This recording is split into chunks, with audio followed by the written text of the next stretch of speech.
আজ রান্না করে দেখাবো পাকিস্তানের জনপ্রিয় খাবার পেশোয়ারি। আসসালামু আলাইকুম ভিউয়ার্স। রান্না করার জন্য নিয়ে নিলাম গরুর মাংস, সাথে কয়েক টুকরা আলু আর আনাম দিয়ে রসুন যত বড় হোক না কেন সেটা কিন্তু আনাম দিতে হবে। আর রসুন গলে একেবারেই মোমের মতো হয়ে যাবে। তাছাড়া এখানে আমি কোনো মশলা ব্যবহার করব না, হলুদ মরিচ এগুলো কিছুই ব্যবহার করব না।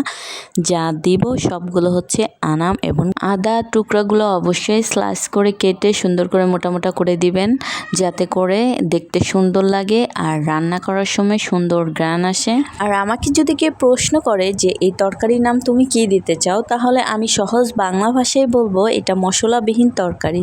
টমেটো ব্যবহার করতে পারেন, 2টা আনাম টমেটো দিয়ে দিতে পারেন। আমি এখানে আনাম পেঁয়াজ, আনাম রসুন এবং আনাম বোম্বাই মরিচ নিয়েছি। আর আদা যেহেতু আনাম নেওয়া যাবে না, সেটাকে আমি সুন্দর করে ছুলে স্লাইস করে কেটে নিয়েছি। আর বোম্বাই মরিচ একটা লাল একটা সবুজ দিয়েছি, এতে করে ফ্লেভারটা খুবই দারুণ, অসম্ভব সুন্দর আসবে। দিয়ে দেব এখন গোলমরিচ। আমি এখানে কালো গোলমরিচ ব্যবহার করেছি, আপনারা অবশ্যই কালো গোলমরিচটাই ব্যবহার করবেন, এতে করে ফ্লেভারটা অসাধারণ আসবে। এখন দিয়ে দিব কয়েকটা লংটা তো অবশ্যই দিতে হবে। আর বাসায় যদি স্টার গরম মশলা থাকে তাহলে দিবেন, আর না থাকলে দারুচিনিটা ব্যবহার করবেন। পেশোয়ারি মূলত পাকিস্তানের জনপ্রিয় খাবার হলেও বাংলাদেশে মানুষ এখন খুবই শখ করে খাচ্ছে। যারা খেয়েছেন তারা তো এর স্বাদ বুঝেই গেছেন। তো মশলাবিহীন তরকারি অন্যরকম স্বাদ, আর এই পেশোয়ারি কিন্তু মশলাবিহীন তরকারির মতোই বলতে পারেন। এই স্বাদটা আপনি পাবেন একেবারেই পুরো পাকিস্তানি স্টাইলের। আর রান্নাটা দেখে নেন, সেম এভাবেই রান্না করলে অবশ্যই আপনি পাকিস্তানি ভাব আসবেই আসবে। আমি তেল দিয়ে দিলাম, আপনারা অবশ্যই স্বাদ মতো তেল দিয়ে দিবেন।